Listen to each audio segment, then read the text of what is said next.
What's up guys, this is Ashnox showcase of Seaside Bellona in RTA and I will review her at the same time. So I have her on immunity, speed set, I have her with 15 skill ups, triple S memory imprint. It took a while for that to happen, but yes, don't look at my helm, it's really bad. But you want her on immunity, that is a given. Like you definitely want the 2-piece immunity on her. Now for the 4-piece, right, I have her on speed, but you could definitely have her on attack set now since it was buffed to 45% attack.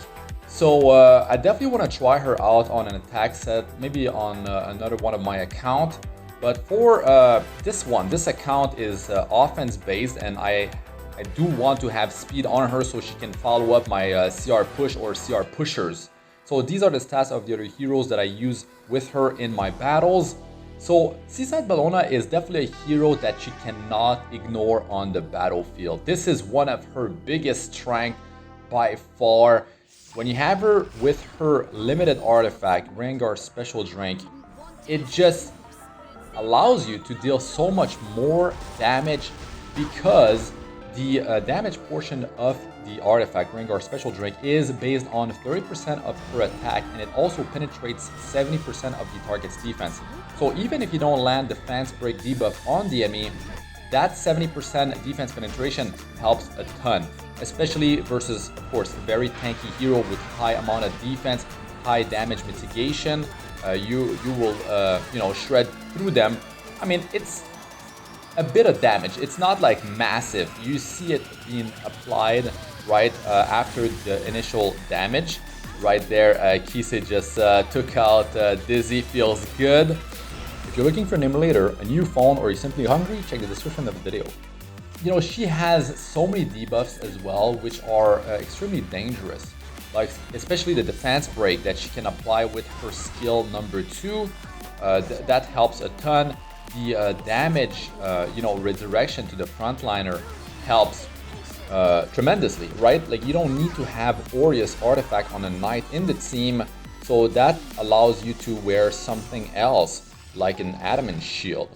And with my build, I could definitely have better stats on her. A lot of players go for something like around 15,000 health. And defense wise, if you want her to be a bruiser, like you want her tanky, you definitely want to pump that defense up. It's going to work beautifully with the immunity set. And well, I use Arbiter Vildred here. I finally built him on account 1. And I mean, he's overpowered, like so why not use him, right? But I don't have him in the other battles, I think. So yeah, her debuffs, very strong stuff. Of course, not something reliable, right? You cannot rely on landing debuffs in PvP because the opponent will have immunity set, the opponent will have high effect resistance on their support heroes. Maybe they're cleansing your debuffs, maybe there's the 15% innate resist that you have to worry about as well. Maybe they have an earth hero in there, so 50% chance of missing those heroes unless you do have some hit chance. Now her target debuff in PvP, it can definitely help for the cleanup process. Now these debuffs are going to be more important in PvE, but if you do manage to land some of her debuffs, which is guaranteed with the skill number 3 when you soul burn to land unhealable debuff and enable to buff debuff, that helps a lot. Like you can block healing because of the unhealable, and you can block buffs. So if you're able to go first and you use it at the right time, maybe you use another hero to remove their buffs, their immunity, and then you drop that skill 3, drop the big well on their head. Yes, you will definitely get a lot of value, especially if they're trying to follow up with they were trying to follow up with something like defense buff and of course some healing. So the timing is important, like when you actually drop those debuffs on the enemy. But she just constantly puts pressure on the battlefield. Like it's a hero that the enemy definitely cannot ignore. It's always in the back of their mind. Seaside Bellona is there. And what I like to do with my Seaside Bellona, my SSB, is I pick her last in RTA. So a lot of times right now what's popular in the meta is Carrot, which is completely broken, right? Especially for a 3-star hero. And there is Ravi still, players are using her. So like if they're drafting a hero like a Carrot, right? I do have my SSB on immunity, and that's just like a ton of damage, and all that focus being built up because of the AoE attack of Carrot. Easy for her to you know, counter attack with that skill number 2. So yeah, you definitely get so much value out of SSB. That damage is just guaranteed to happen throughout the fight. She's a ticking bomb basically.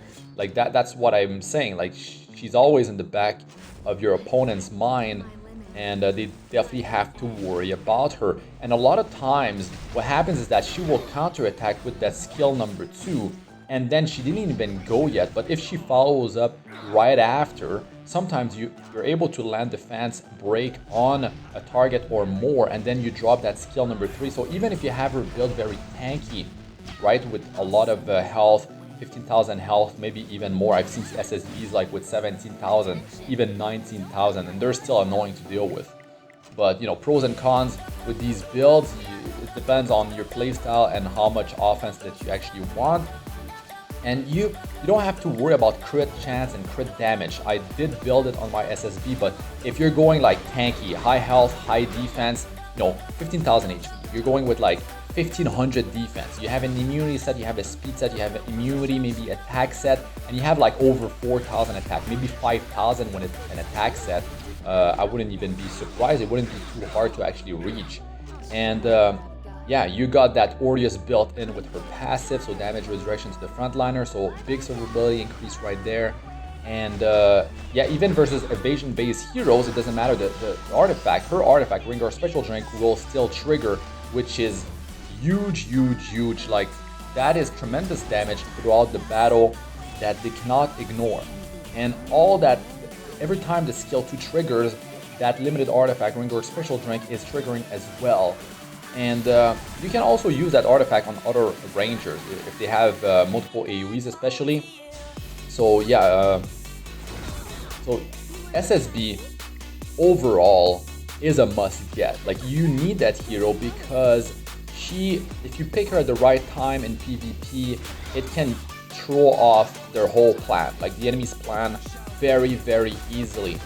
And in PvE content, she can be used almost everywhere. Besides like Earth Expedition, like there's a few cases where you don't want to bring her, but outside of that, she will help you tremendously. Like your account will be so much more powerful, and the gear level that you do need to, let's say, clear Wyvern 13 or whatever PvE content, that gets reduced a lot. So it's much easier to clear content without requiring such like really good gear. And yeah, you can definitely have her built for PvP, and the same way you have her built for PvP, you can use her in PvE with that build.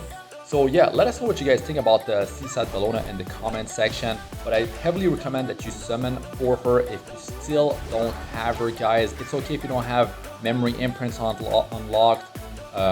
Just get her and try to get Rengar Special Drink 1 copy, guys. It will help you so much. If you're looking for an emulator, a new phone, or you're simply hungry, check the description of the video. Let us know what you guys think about SSB in the comment section. That's going to be it for this one. I'm Astronaut. Good luck with all you do. Peace out for now.